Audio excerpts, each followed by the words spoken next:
하나님의 말씀 신약성경 에베소서 4장 21절입니다.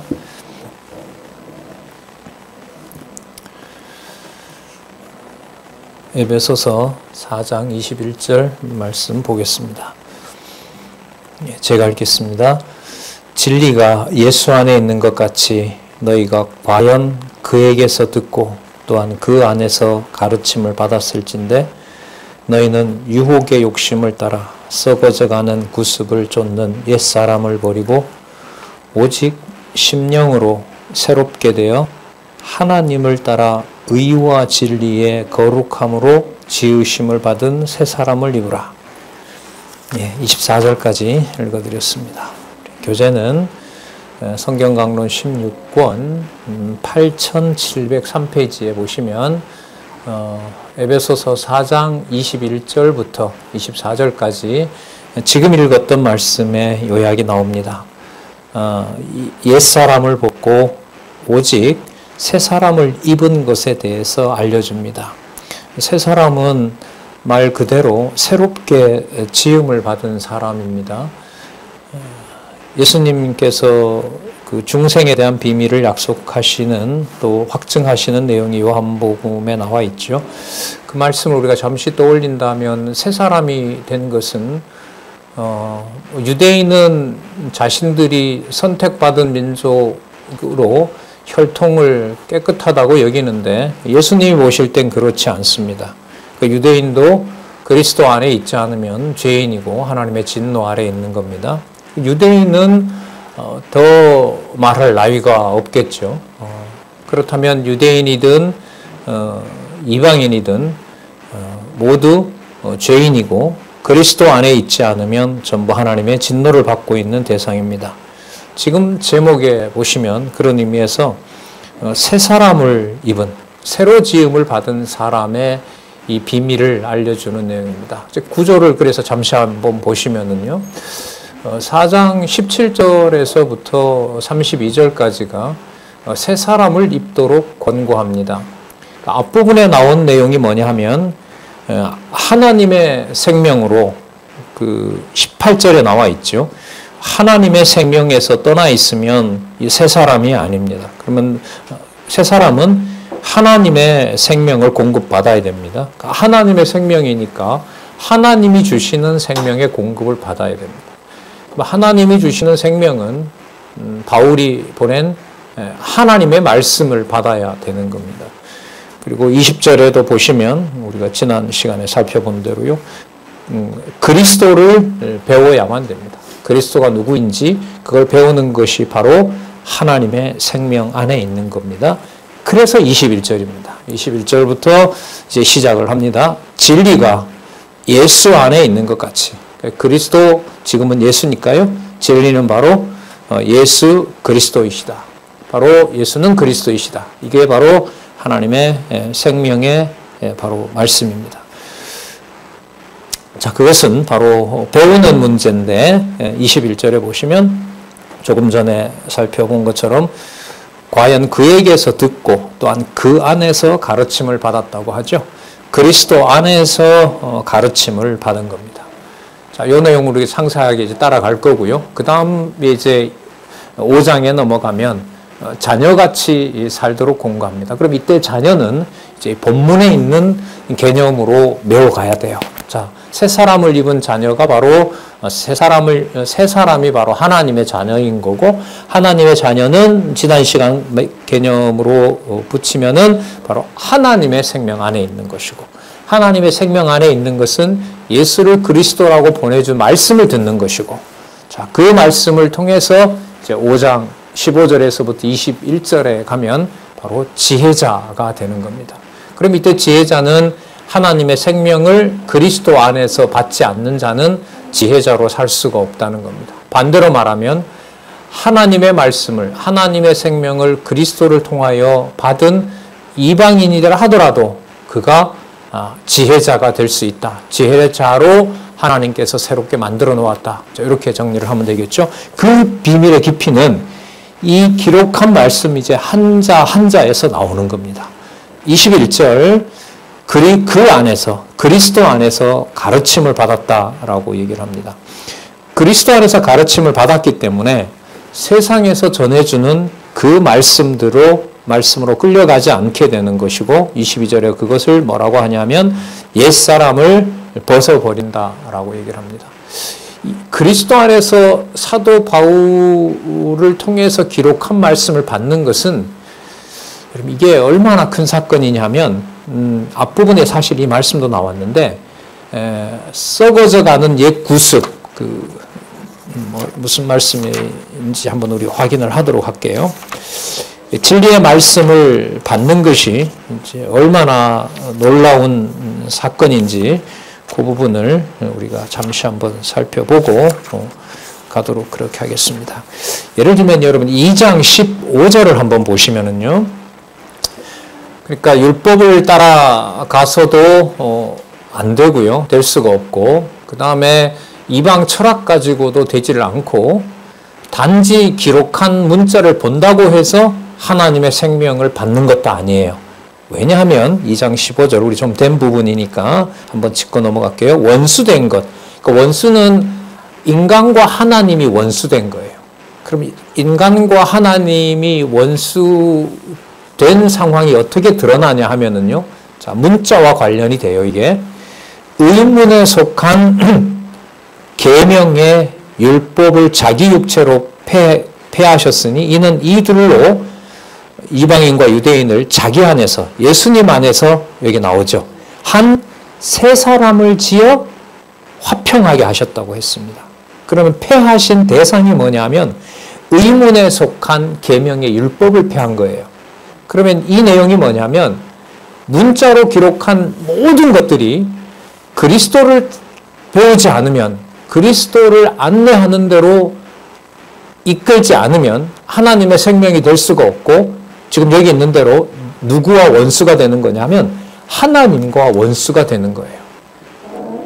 그러나 세상은 좋은 정보가 많이 있고 우리가 살아가는데 필요한 정보가 많으면, 유익하면 그걸 유익한 정보나 이른바 진리라고 얘기를 합니다. 그러나 에베소서에서 말하는 지금 4장 17절에서부터 32절에 나타난 새 사람이라고 하는 이 말은 이 지상의 어떤 정보로도 하나님의 생명으로 인도받을 수가 없다는 매우 강한 주장입니다. 그러면 이 기록한 말씀의 권위는 절대적인 권위가 되고 그야말로 절대 진리가 되는 거예요.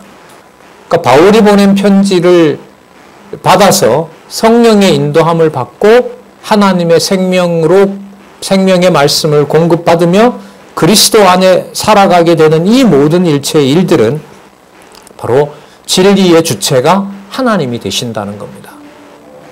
그래서 이 진리가 기록한 문자를 성령께서 깨닫게 하지 않으면 그거는 오히려 유대인들이 예수님을 율법을 가지고 죽인 것처럼 문자로 기록된 것을 성령께서 생명의 말씀으로 바꿔주지 않으면 아까 그 읽은 지식으로 오히려 그 내용으로 누구와 원수가 되는 관계가 된다? 하나님과 원수가 되는 관계에 있습니다. 그러면 여러분 우리가 요즘 강조하는 혈육을 주신 그 환경에서 이른바 우리가 가정이라고 그러잖아요. 그 가족 관계에서 내가 받았던 말씀이기 때문에 내가 디모데전서에 나오죠. 율법에 전성되지 말라는 말씀이 나오는데 내가 그 받은 말씀을 주도하고 그것을 내가 강요하고 내 틀 속에서 그걸 저 사람을 변화시키겠다고 한다고 하는 것은 그 사람에게는 글쎄요 도움이 될는지 몰라도 태도로 봤을 땐 성령께서 잡아주지 않는 거니까 그것은 오히려 누구와 원수되는 삶을 산다? 하나님과 원수되는 삶을 살아요. 그래서 사도 바울을 왜 그렇게 고생시켰느냐라고 보면 교회를 핍박했기 때문에 하나님이 벌 준다고는 아니잖아요.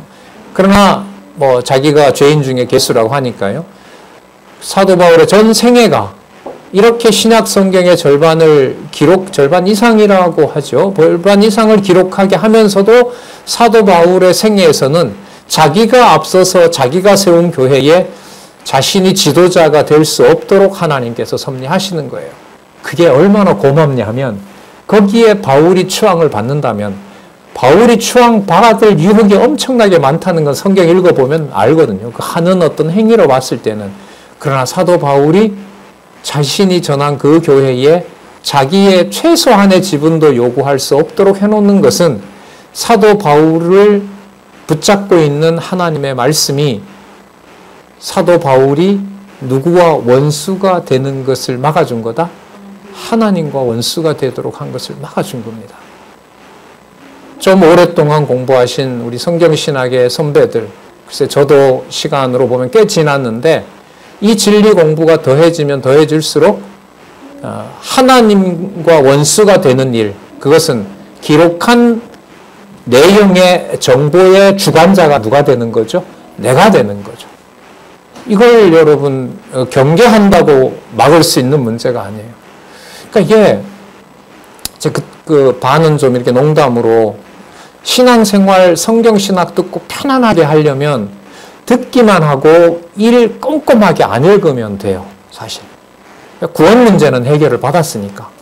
그러나 하는 말 한마디 한마디와 생각된 정보가 하나님과 원수되어 있는지 아닌지를 알게 하려면 기록한 말씀을 자신이 뭐 해야 돼요? 봐야 돼요.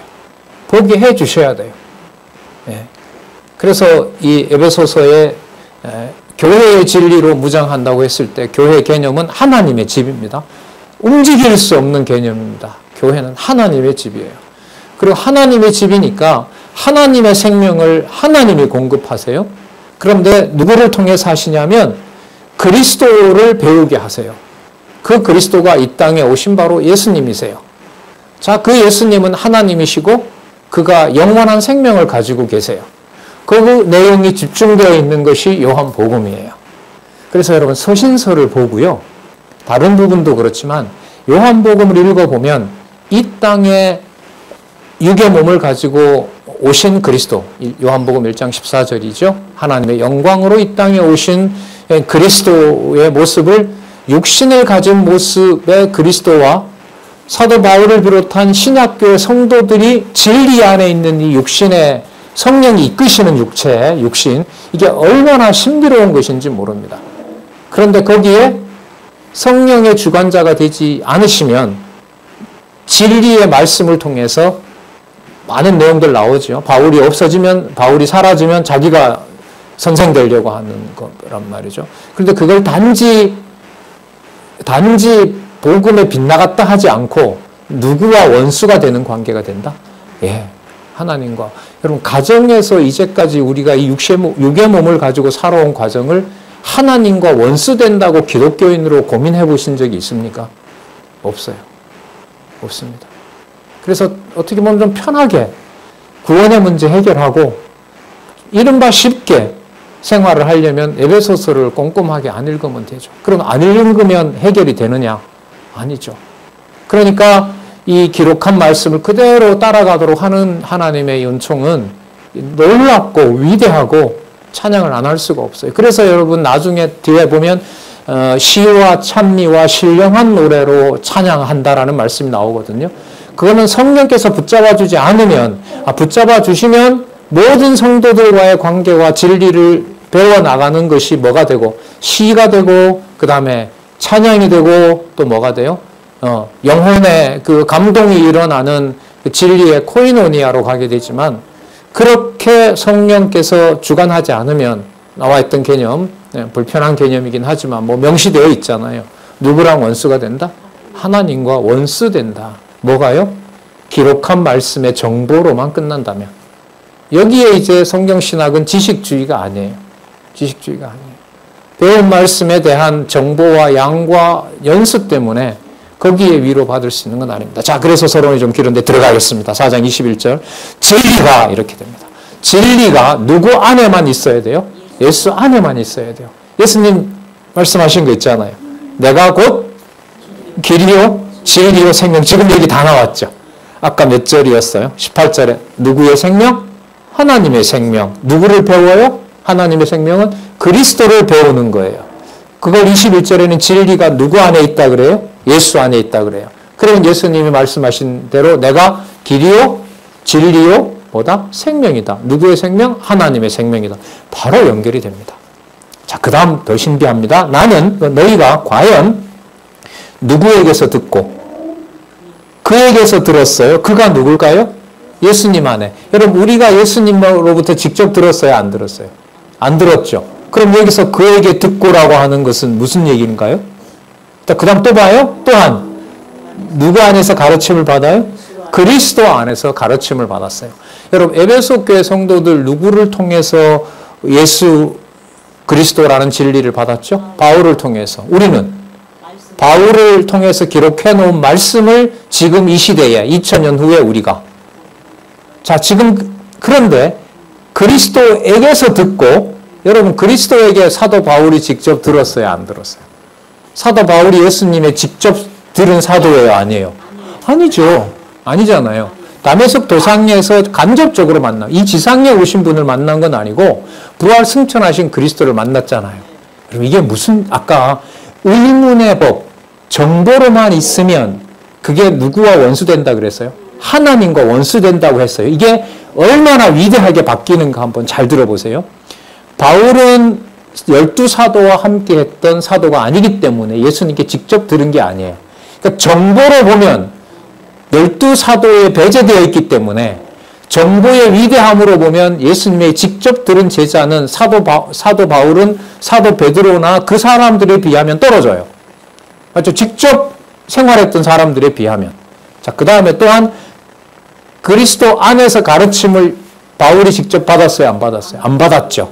다메섹 도상에서 받았고, 하지만 기록한 말씀의 대다수는 바울이 기록하도록 했고, 당시에 에베소에 주었고, 전해주었고, 지금 기록한 말씀을 우리에게 줬고. 여러분, 여기서 우리 한번 해볼까요? 육신적인 관계 안에 머물게 합니까? 지금 이걸 뛰어넘는 관계로 봅니까? 그럼 바울이, 예수님께서 제자들에게 실제로 눈과 눈을 마주치면서 가르친 정보와 예수님을 직접 만나지 않았지만 사도 바울에게 깨달음을 다메섹 도상에서 만나시고 바울에게 깨달음을 준 말씀과 사도 바울을 통해서 배운 에베소 교인과 에베소 당시에 존재하지도 않았고 2000년 후에 지금 사도 바울이 기록한 말씀을 받는 우리와 차이가 있다는 걸까요? 없다는 걸까요? 없다는 거예요. 2000년 전의 성경 권위가 예수님 안에 있고 성령께서 인도하시는 일이 되면 단지 문자가 아니라 이것은 아까 나왔던 개념이죠. 4장 18절 누구의 생명이 된다? 하나님의 생명. 하나님이 소유격이니까 소유격은 주어를 풀면 이렇게 돼요. 하나님이 가지고 계신 생명이다. 의가 소유격이니까 하나님이 가지고 계신 생명이다. 뭘 뛰어넘어요?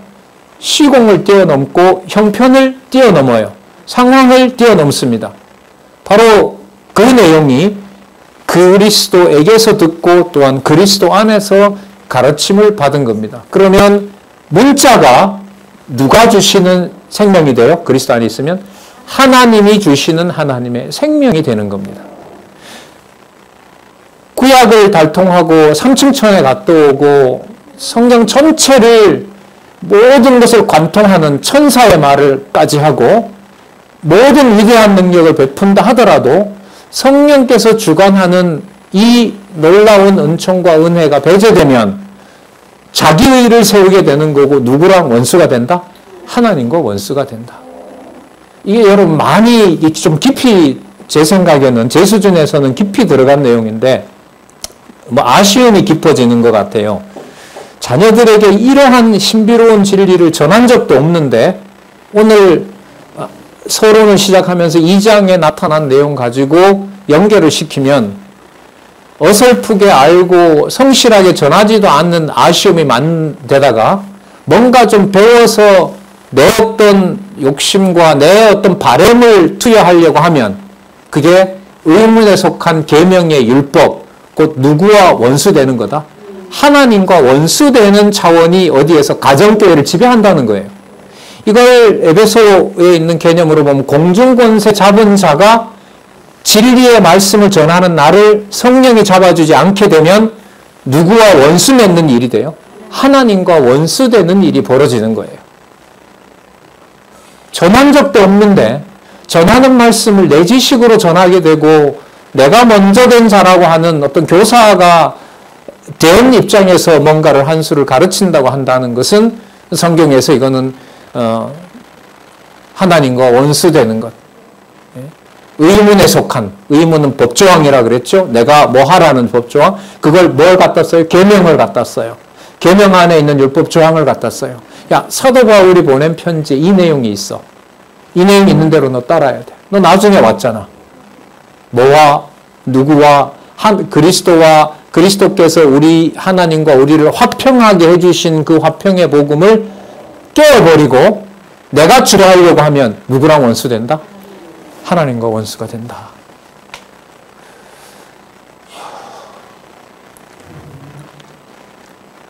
그러면 여러분 바울의 서신에 보면 바울이 깨달은 바 말씀을 성령께서 깨닫게 해주시기를 거의 모든 편지 서론부에 다 나오죠. 그럼 이 말은 사도 바울 자신이 기록한 것이기 때문에 내가 잘 아는 에베소 교회 성도들 지금부터 받으세요라는 태도가 있을까요? 없을까요? 없어요. 자기도 뭐가 되고 원수가 돼버리고 성도들도 잘못 받아버리면 자기가 뭐 되고 선생 되면서 하나님과 자기가 원수가 되고 그러면 하나님과 인간의 관계를 그리스도 빼고 누가 중보자가 되려고 해요? 내가 중보자가 되는 일이 벌어진단 말이죠. 그러니까 저는 이게 참 힘들고 답답하고 참 어떨 때는 뭐 이렇게까지라고 들어오는 게 뭐 그 정도까지 관여를 하시나. 이래 돼도 저래 돼도 왜곡이 안 되는데 절대 진리니까 그걸 좀 이렇게 내 의지대로 한다고 했는데 그걸 뭐라고 명시를 해요? 원수된다는 걸로. 도대체 이 말씀의 깊이와 이 권위는 무엇인가 이런 질문이 온몸으로 들어옵니다. 그러나 반대로 보면은요, 아까 22절 너희는 유혹의 욕심을 따라 썩어져가는 구습을 쫓는 옛사람을 버리고 여러분 여기에 보면 유혹의 욕심을 따라 썩어져가는 구습이 바울 자신 빼고 말할까요? 꼭 들어갈까요? 들어가죠. 옛사람을 따라 구습 자신이 뭐였어요? 바리새인이었잖아요. 무엇의 선생이었어요? 율법의 선생이었잖아요. 습성상 안 나오겠어요? 온몸으로 몸이 벌써 가르치는 모드로 되어 있는데. 예? 우리나라 대통령까지 신문하는 권력이 유례 없는 우리나라 검찰 권력이잖아요. 검사했던 사람이 와서 이제 고백을 하는데 평생 공직을 그만둘 때까지 아니면 중간에 나올 때까지 한 번도 남에게 명령만 했고 남들에게 부탁한 적이 없기 때문에 일상사로 돌아오면 항상 이 몸에 배어 있는 게 내 탁자 건너편에 있는 사람은 100% 내가 좌우할 수 있는 사람으로 만났기 때문에 돌아와서 일상생활에서 누군가를 만나면 서로 주고받는 대화가 힘들까요? 쉬울까요? 너무 어렵다는 거예요, 이게. 그리고 계속 뭐 하든 취조하든 상대방을 몰아세우는 쪽에 성과를 내던 일이 평생 되어 있기 때문에 변호사 하는 여자 변호사 얘기가 안 고쳐진다는 거예요. 일상사로 집에도 돌아왔는데 뭐예요? 애들한테 묻는 게 뭐예요? 그 습성이 그대로 드러나는 걸 보고 한다는 거예요. 자, 무슨 말씀 드린지 아시겠죠? 으뜸 바리새인, 히브리 레위 무슨 지파죠? 레위 지파 중에 바리새인 중에 바리새인은 바울에게 유혹의 욕심을 따라 썩어져가는 구습을 쫓는 옛사람이라고 했을 때 자신을 쏙 빼고 말한다면 진짜 하나님의 뭐가 돼요? 원수 되는 거죠. 그래서 말씀을 전하는 자들에게 이건 가정교회 안내자죠. 그분에게 안내자에게 유혹의 욕심을 따라 썩어져가는 구습을 쫓는 옛사람을 벗어버리게 하는 것은 하나님의 전적인 은혜와 주권인 겁니다. 그럼 교회 무장은 교회의 진리를 통한 무장이라고 했을 때 교회 무장은 전적으로 이게 굉장히 심각한 게 무장을 성령께서 바울이 보낸 편지를 받아들이고 바울이 본을 보였던 것처럼 선생되지 않고 지배되지 않게 하는 일이 성령이 주관하지 않으면 누구랑 곧바로 원수가 된다? 하나님과 원수 된다고 하는 이 너무나 무서운, 또 본능대로 하면 갈 수밖에 없는. 근데 이 말이 조금만 생각해 보면 맞아요. 그 과일 하나 먹는 게 자기 욕심을 부리는 그것이 선과 악을 아는 일에 누구랑 같이 된다 그래요? 하나님과 같이 된다는 거예요. 근데 한편 이런 의문도 들어요. 야, 어떻게 명령과 어떤 질서를 강요하는 거 없이 어떻게 세상이 운영되지? 이른바 자연의 법칙이라는 것도 있다던데. 돌면 그냥 돌아가는 뭔가가 있다던데. 하나님을 빼고요. 근데 최소한의 어떤 사람에 대한 명령과 어떤 질서를 만들기 위한 어떤 규칙이나 이런 것이 없는데 그 사회가 과연 돌아갈까? 그런데 우리 교회 동역자협회 2006년에 나온 이후로부터 지금 7년이 아니지 17년이 지났잖아요. 그죠? 교회 개혁. 올해가 23년이니까. 그죠? 네, 2016년이니까 7년 지났네요. 그 전까지 강의는 있었고요. 2016년부터 시작해서 7년 지나면서 교회에서 강요하거나 명령하는 법이 있어서 각자들 받은 은사 감당하시나요? 아니죠. 그거 점점 명령하는 문화가 지금 없어서 문제가 되고 있어요. 없어서 되는구나라고 우리에게 깨달음을 주세요. 후자잖아요. 그걸 생각하면 이거 하나님의 생명이 살았고 운동력이 있는 말씀이 작동하는 게 맞구나. 이 생각에 대한 그 위대한 이 사건을 우리들이 보고 있어요.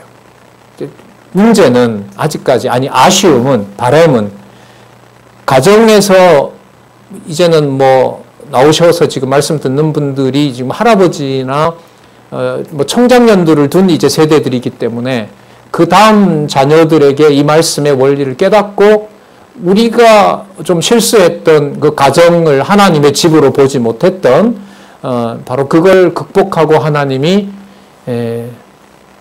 하나님과 원수되지 않고 그리스도의 화평이 그대로 전해지는 또 그걸 그 진리의 말씀을 양육받는 일이 얼마나 일어날까. 그거는 뭐 기다려야 될 문제이고 또 인간적으로 말하면은 그 말씀을 정확하게 전달되지 않았을 때는 애초부터 불가능한 일이고 그래서 좀 극과 극의 사고를 하게 돼요. 하나님의 능력으로 보면 상상할 수 없던 일을 그리스도가 오셔서 뭐 했고 완성해 버리셨고 하지만 인간의 몸을 이 땅에 입고 진리를 좀 배우는 내 자신으로 보면 내 하는 어떤 일에서 몇 마디가 아니라 꺼내는 말부터 누구 의의가 드러나고 내 의의가 드러나고 내 상식 속에 맞춰야 되고 따라서 누구랑 원수가 되고 그리스도의 진리를 가져다가 오히려 그 진리가 주는 화평을 깨는 일에 내가 범죄하게 되는 그 사이에서 극단과 극단을 왔다 갔다 합니다. 극단과 극단을 간다는 말은 누구의 은혜와 누구의 능력이 아니면 불가능하다는 걸까요?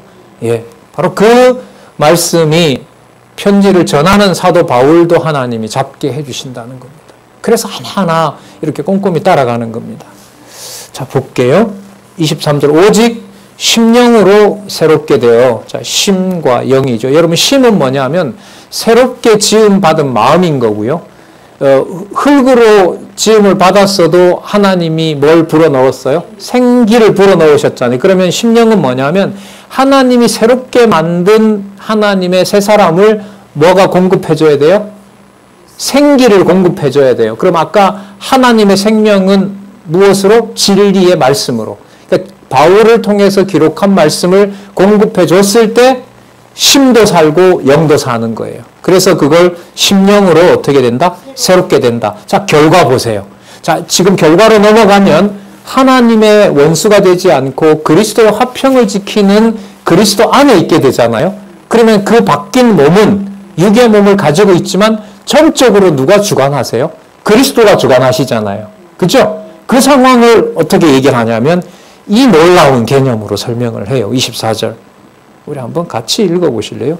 자, 24절. 어떤 새 사람인가 보세요. 수식어를 주의하시면서 누구를 따라? 하나님을 따라.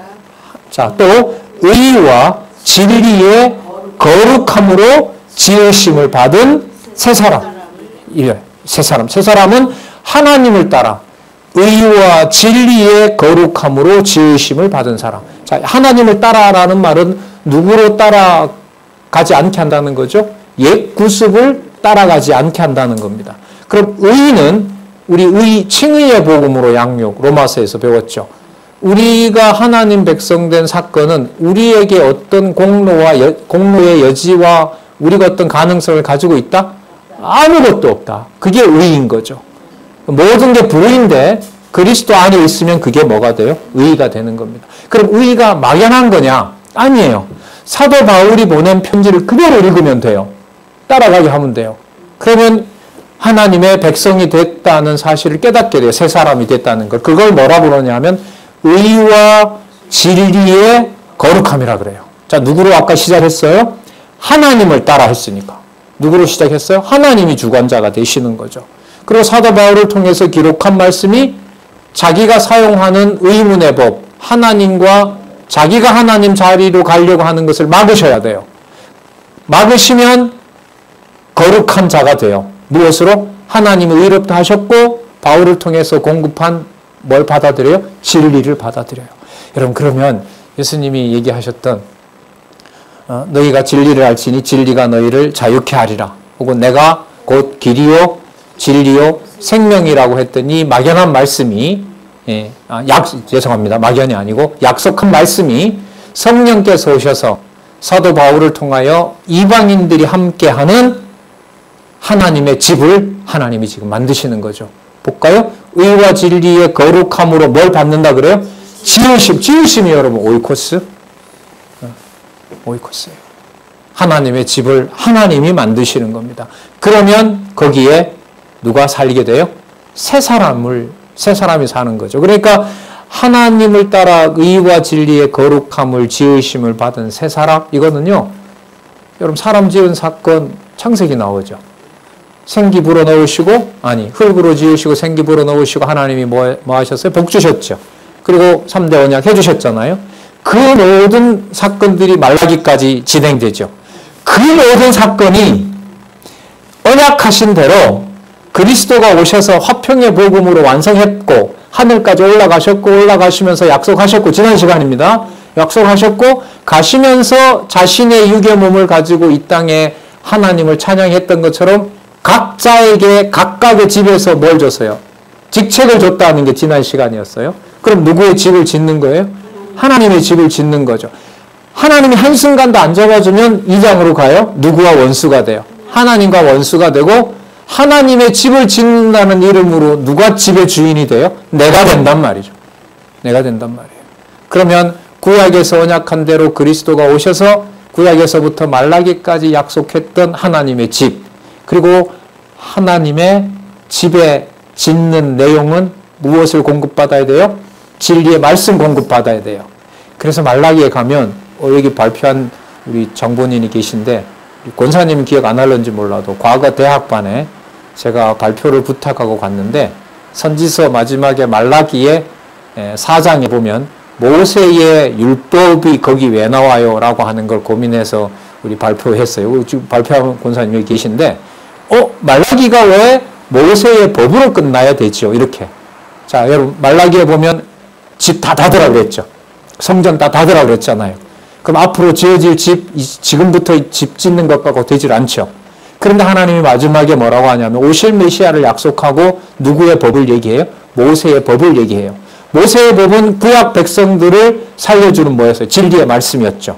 그 모세의 율법을 그대로 이루신 분이 모세의 글과 시편과 선지자의 글에서 나라고 했으니까 그 새로 지어질 집의 내용은 바로 뭐가 돼요? 모세의 율법과 모세의 가르침의 실체로 오실 누가 되는 거죠? 그리스도가 되는 거죠.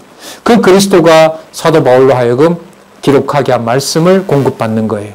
그러면 창세기에서부터 모세의 율법을 다시 생각나게 해서 진리의 말씀으로 다시 세워질 나라를 내가 양식을 공급해 주겠다는 약속을 하는 겁니다. 그 약속이 신약시대 때 그리스도가 와서 완성하시고 그리스도가 약속하시고 아버지가 보내신 성령이 와서 유대와 이방이 함께하는 뭘 지어요? 교회를 지었잖아요. 자, 그러면 여러분 창세기에서부터 말라기까지 아담을 짓고 생기를 주고 이스라엘 역사를 통해서 만든 집에 말라기에 있는 그림자이긴 하지만 뭐가 공급되고 신의 산에 준 양식이 공급되면서 하나님의 집을 지어 가시려고 했던 약속을 그리스도가 오셔서 3대 언약을 이루시고 자손을 아담에게 해주신 것처럼 유대와 이방을 포함해서 자식을 만들어주고 그리스도가 완성해 놓은 누구의 집? 하나님의 집에 뭐가 이제 공급이 돼야 돼요? 진리의 말씀이 공급되는 거죠. 그러면 그게 진리의 말씀으로 공급받은 아담에게 약속했던 세 사람, 그리고 집이니까 누가 주인 되세요? 그리스도가 주인 되시죠. 그 그리스도 안에 있는 거죠. 공급은 뭘로 해요? 하나님의 말씀으로 하죠. 그래서 구약 세 번째 달라고 우리 요즘 공부들 하신 거니까 저도 응용을 좀 하고 공부를 좀 해보면 창세기 3대 언약이 진리의 말씀으로 공급하겠다는 말라기로 끝나는 그 내용의 성취가 어디에 있냐 하면요. 24장 요 한 구절에 다 들어있는 거죠. 하나님을 따라 좀 붙여볼까요? 창세기 1장 28절에 아담에게 약속했던 그 약속을 따라 이방도 의롭게 만들어서 진리를 공급함으로 자 어떻게 해요? 의와 진리 공급받으니까 뭐가 돼요? 거룩한 백성이 되죠. 그러니까 하나님이 약속하신 대로 하나님이 이루시는데 의와 진리를 공급해서 어떤 백성으로 만들어요? 거룩함으로 그 다음 보세요. 지어버렸어요. 누구도 이방인도. 그 사람이 누구예요? 새 사람이에요. 그래서 이 한 구절에는 뭐가 다 들어있다? 구약 성경이 다 들어있고 그게 그리스도를 통해서 지금 여기 이 구절에 뭐 되고 있다? 성취되고 있다. 성취되고 있다. 자, 그러면 여러분 하나님을 따르라고 했을 때 하나님 아버지와 주 예수 그리스도가 분리될까요? 안 될까요? 안 됩니다. 이건 에베소서 1장에서부터 지금 지나온 거기 때문에 이것은 절대로 구분이 안 돼요. 그러니까 예수 그리스도 이름으로 기도하는 것과 하나님 아버지를 부르는 것과 분리가 절대로 되질 않습니다. 예. 심오한 말씀입니다. 자, 진리의 거룩함으로 지으심을 받은 새 사람을 입으라. 자, 그러므로 이런 거예요. 25절에서부터 32절 새 사람을 입은 자의 구체적인 행동 자세에 대해서 당연히 나오죠. 예. 그런즉 뭘 버리고 거짓을 버리고 거짓을 버린다는 것은 사도 바울 자기는 버렸으니까 당신들이 따라오면 된다? 아니에요. 바울이 꼭 들어가요. 이게 이번 강의에서는 되게 자꾸 눈에 띄어요. 아마 제가 좀 괴롭고 고민을 하는 것 같아요. 전달해 주는 것에 어떤 부분 때문에 만족하느냐. 첫 번째, 준비 많이 했고 내 스스로 보여줄 게 많고 사람들이 논리적으로 설득을 되고 그리고 거기에 대해서 좋은 반응을 보내고 나도 내가 유익한 시간을 보냈고 그럼 지금 이렇게 보면 이런 상황으로 내가 만족스럽다면 이게 서로 오고 가는 뭐예요? 호감과 어떤 실력 때문에 정보 때문에 주고받는 거 아니에요? 그죠? 이게 두려운 거잖아요. 그리고 아시겠지만 늘 체험하시는 거겠지만 그 진리의 말씀을 닫고 단 1, 2초도 지나지 않아서 어떤 상황이 됐을 때는 그 전에 기록한 말씀이 뒤집어지는 거죠. 내 생각과 내 언행을 통해서 하나님께서 이걸 사도 바울로 뭐해요? 붙잡아주고 있는 거죠. 붙잡아주고 있어요. 네. 자, 거짓을 버리고 각각 그 다음 보시기 바랍니다. 그 이웃으로 더불어 뭘 말하며? 참된 것을 말하며. 바울 보낸 편지를 읽지 않는 것은 바울이 자기 편지를 꼭 읽으라가 아니에요. 그 말씀을 듣지 않으면 뭐가 되니까? 구습으로 돌아가고 아까 누구와 원수되고 하나님과 원수돼요. 여러분 이 편지가 이방인에게 보내는 게 아니잖아요. 누구에게 보내요? 에베소 교회 성도들에게 보내는 거 아니에요. 이방에다 무슨 편지를 보내겠어요. 받을 자가 없는데. 그리고 이 모든 사건이 바울을 포함해서 어디에 있는? 교회 안에 있는 성도들에게 얘기를 하는 겁니다. 여러분 이 정도만 생각해도 육의 몸을 이 땅에 주시고 여기서 말씀을 깨닫게 한 다 여러분들 우리 몸이 있으니까 다 부모가 있고 또 자녀가 있을 수도 있고 없을 수도 있고 또 그 모든 어쨌든 혈육 관계를 통해서 하나님이 이런 일을 작정을 하셨나? 이런 일로 새 사람을 하나님이 지어가시나? 굉장히 놀라운 사건입니다. 이게 정보만 보고 바울에게 이런 말씀을 보냈구나. 글쎄요, 그거는 저는 많이 괴롭습니다. 이웃으로 더불어 참된 것을 말하라. 이는 우리가 분리가 된다 안 된다? 안 된다는 거죠. 이는 우리가 서로 뭐가 됨이라? 지체가 됨이니라. 그럼 2000년 전 바울이 전했던 기록했던 또 호소했던 그 말씀의 그 생명력이 문자를 통해서 한국어로 번역된 것은 번역된 거기 때문에 좀 퇴색했을까요? 아니죠. 누가 역사하시면 하나님의 생명의 말씀이 작동하고 그리스도 안에서 성령께서 주관하시면 그때 문헌이나 지금 문헌이나 차이가 없죠. 그걸 여러분 제가 간단하게 비유로 드렸던 게 예수님 처음으로 로고스의 능력을 보여주신 가나의 혼인잔치 사건으로 시작하는, 물은 물이고 포도주는 포도주이지만 창조주가 볼 때는 자기 백성에게는 뭐와 뭐를 만들어주세요. 뭐를 뭐로 만들어요? 물을 포도주로 만들어요. 2000년 전과 지금은 상관이 없어요. 연결도 안 되고. 하지만 시간을 뛰어넘어서 그때 북끝에서 떨어졌던 그 말씀이 기록관 이 말씀이 번역되어도 지금 우리에게 뭐가 된다는 거예요? 하나님의 생명이 된다는 거죠.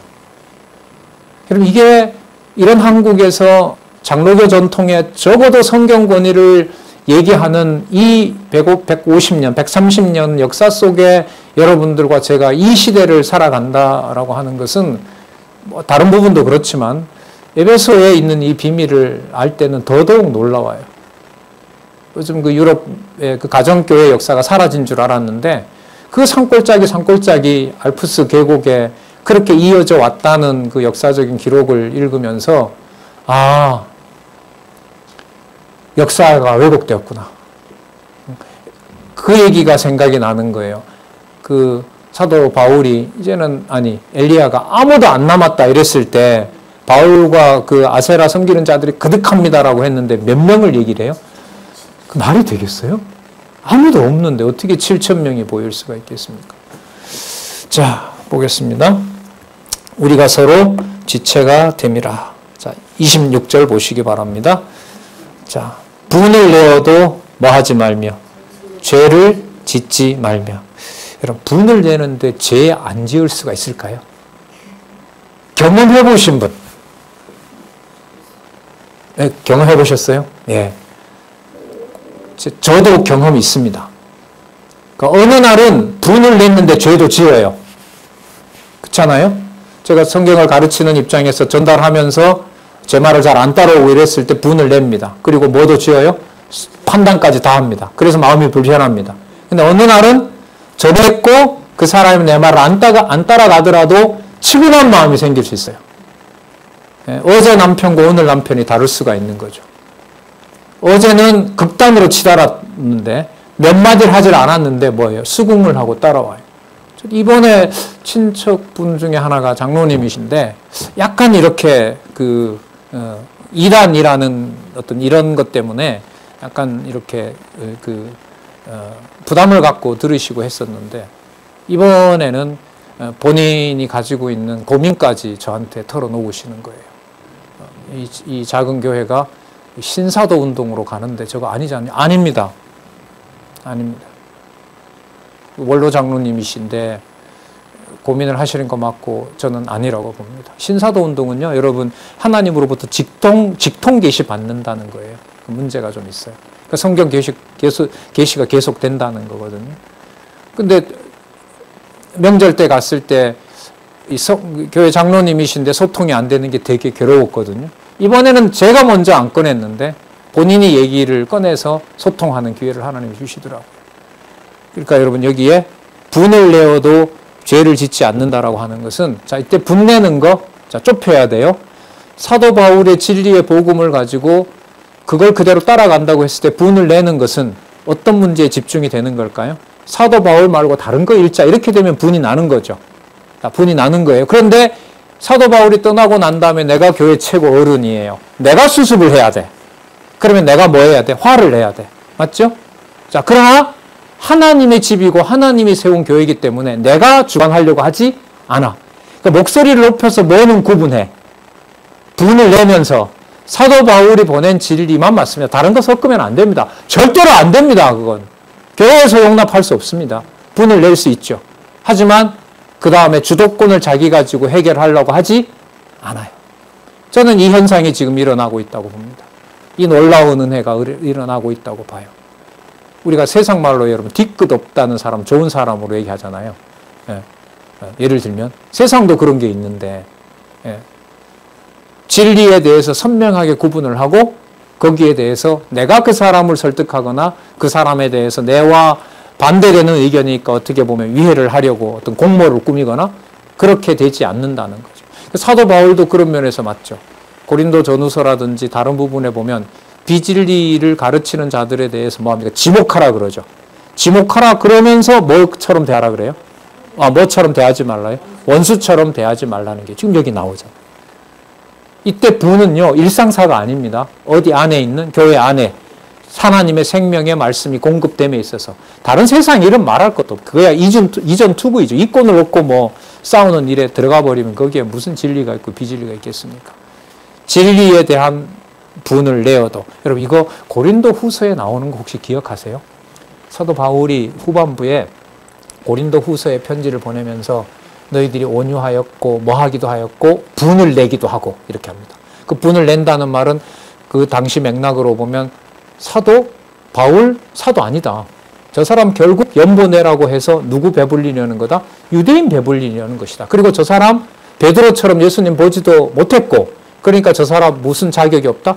사도 자격이 없다. 그 사도권과 연보 문제 거기에 대해서 변호하려는 에베소의 성도들도 있을 거 아니에요. 그럼 분을 내겠죠. 아니다 사도 맞다. 무슨 소리냐.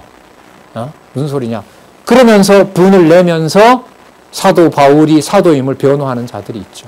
지금 에베소에 와서는 그렇게 분을 내어서 진리를 방어한다 하더라도 뭐 하진 않아요? 죄를 짓지 않아요. 죄를 짓는 건요 선명해요. 선악을 아는 일에 하나님과 같이 되어서 내가 뭐가 돼요? 재판장 되는 거예요.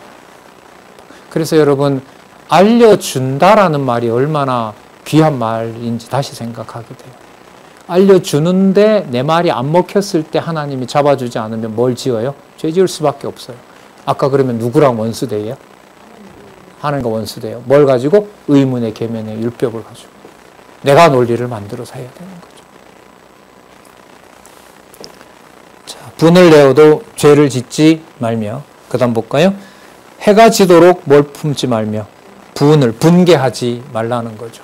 한날의 괴로움은 그날의 족하다라고 하는 말씀도 있고요. 주석에 보면 이제 밤이 되면 그런 게 더 그 유혹이 심하기 때문에 해가 지도록 분을 품지 말고 좀 약간 은유적으로 보면 해가 그 요한복음에 보면 예수님께서 나는 낮에 다닌다 그러잖아요. 그때 낮에 다닌다는 것은 누구의 뜻대로 모든 것을 성취한다는 거죠. 아버지 뜻대로 하는 거거든요. 그러니까 해가 지도록 분을 품지 않는다는 말을 좀 은유적으로 본다면은 진리 안에 있고 그리스도 안에 있다는 말은 그때 주어진 그 상황으로 예수님이 약속하셨던 대로 그날의 시험과 그날의 환난은 그날에 뭐 하도록? 족하도록 해주신다 이거죠. 족하도록 해주신다. 자, 분을 품지 말고 자, 다 연결됩니다. 27절에 누구로 틈을 타지 못하게 하라?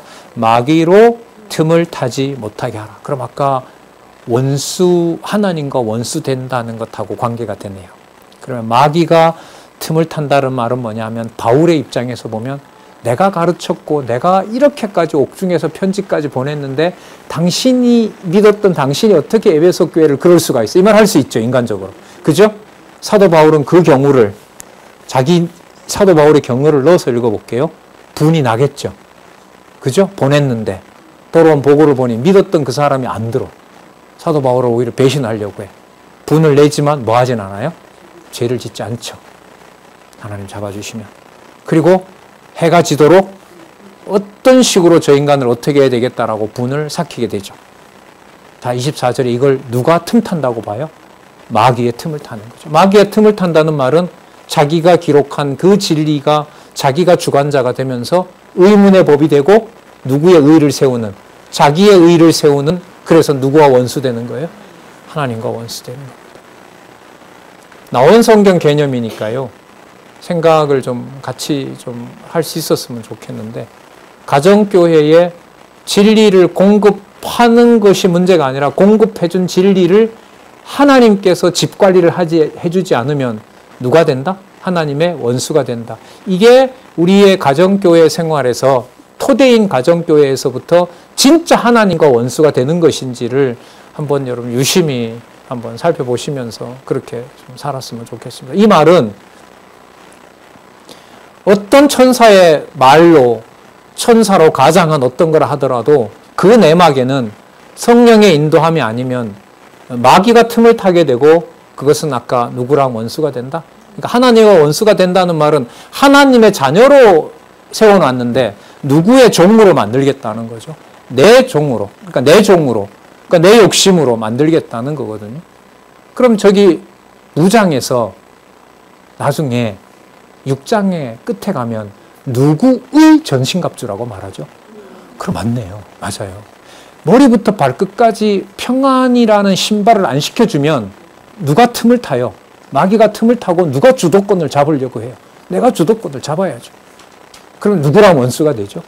하나님의 원수가 되는 겁니다. 그러면 무장과 관련해서 하나님이 잡아주지 않으면 마귀가 틈을 타서 누구랑 원수가 되고 하나님과 원수가 되고 진리의 말씀을 보내주시고 하나님이 붙잡아주면 누구의 전신갑주가 주관하는 거고 하나님의 전신갑주가 주관하는 거고 그러니까 하나님의 전신갑주와 하나님의 원수가 되는 것이 반대말이 되는데 이걸 누가 주관하신다? 성경 강론집 주어 명시해놨어요. 누가? 본문은 누가? 성령께서.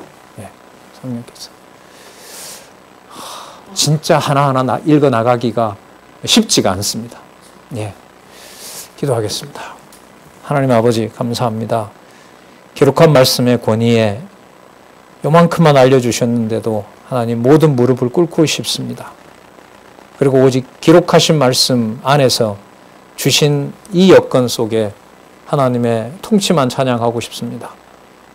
하나님께서 이 땅에 두신 목적이 주 예수 그리스도의 위대한 사역과 그의 영원한 사역을 찬양하게 하는 것이므로 이 땅에 주시는 여러 시험과 유혹 가운데서도 하나님 견딜 수 있도록 하나님께서 지혜와 총명을 허락해 주시옵소서 간구드립니다. 예수님의 이름으로 기도드렸습니다. 아멘.